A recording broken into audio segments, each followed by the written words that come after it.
Today I wanted to paint something that feels a little magical, an enchanted forest, the kind of place that lives in our imagination like it's holding secrets. I thought it would be fun to bring that world onto the canvas, and maybe along the way we'll talk about how making art can feel like a kind of self-care too.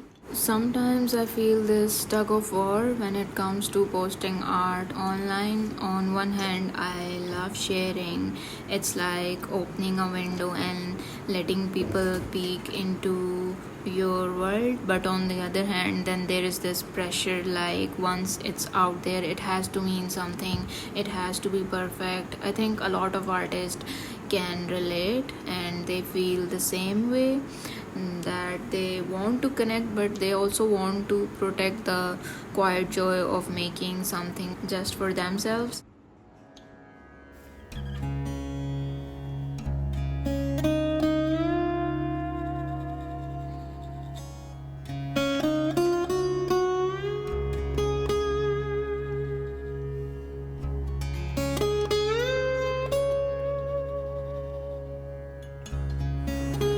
Maybe you have felt that too, that push and pull of wanting to share but also wanted to keep it to yourself. The first few strokes are always for me, like there is no camera, just paint and canvas. But once it's done, then there's this question that should I post it? Should I put it out in the world, knowing that people would just scroll? Maybe someone would like it, maybe they just ignore it, or maybe they criticize it. It's kind of a lot of weight sometimes, but let's be honest. Posting art online can also feel amazing. Like someone across the world would see a piece of you, maybe it makes them smile, or they feel seen, or they would just save it as inspiration. There's something magical about that connection. You never know who needs exactly what you created. There are days when everything feels too loud, too fast, and too much, and then there's this color on page, some textures we are forming slowly, something small and beautiful emerging out of our little chaotic world. That's why art feels like home. It doesn't have to be big or perfect, it just has to be yours. In those moments, posting doesn't even matter. It's just you and the canvas, and maybe that's enough. Whether you post your work online or keep it tucked away, remember that the value was never in the likes, it was in the calm you felt while painting. That's the part that stays with you.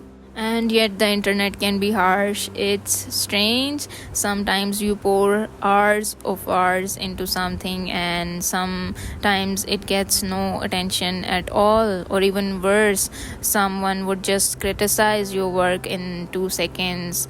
That's when you start questioning yourself, that was I painting for myself or was I painting for their approval? Here's the thing that I keep reminding myself, painting that this painting existed before the post. The joy was already there in that exact moment when the brushes were moving, the colors were blending, when I was painting that piece. Even if no one ever sees it, that moment still matters, and that's something worth holding on to. So social media sometimes makes us feel like we have to perform all the time, like we have to take perfect photos, we have to put perfect captions, then there's constant posting. But maybe what people really connects with isn't about the performance, it's the honesty, the little smudges, that imperfect lightning, the story behind the pieces. That's the real art. And if we think about it, so much of art happens in silence, like we are going through hours of sitting, then mixing colors, making mistakes, trying again, and nobody sees that. But that's where the soul of work lives. posting online only shows the polished surface. Maybe that's why we sometimes feels misunderstood, because the internet only sees the tip of what's actually a deep and quiet process. Posting online is vulnerable. You're basically saying that here's a piece of me, do what you will with it. Some people will love it, some will scroll past, and some might not get it at all, but that's okay. Not everyone need to understand. The right people will find it, and even if they don't, you have already understood that when you painted that, and maybe that's enough. And that brings me to something even deeper, that art is kind of self-care for artists, because let's be honest, before the posting, before the likes, before the sharing thing, art is therapy. It's where you let the noise of outside world fade, like the brushes become the kind of breathing exercise that is slow and steady and grounding. Like some people meditate when they are stressed, some go on long walks. For us, maybe painting is that medicine. Maybe the answer to these question is balance. Like, post if you feel like sharing, but never let that act of posting take away the joy of creating, because the real gift of art isn't the audience, it's the way it holds you steady when the world feels unsteady, when the world feels stressed. And honestly, if it only reaches one person and makes them feel a little lighter or inspired, maybe that's worth sharing. What I'm also learning about is that it doesn't have to be all or nothing. I can share a piece of my art, a piece of my work, piece of my journey without giving away all of it. I can only share which I want to share.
So here it is, a quiet foggy forest, soft, mysterious, and calming. Painting this felt like taking a deep breath and talking with you about posting art online and art as self care. I hope it reminded you that your art has value whether you post it or not. And if you do share it, do it gently as a act of connection, not pressure. So, thanks for being here with me today. If you want more calm painting sessions and little art talks, you know where to find me. Until then, keep painting for yourself first and see you in the next one.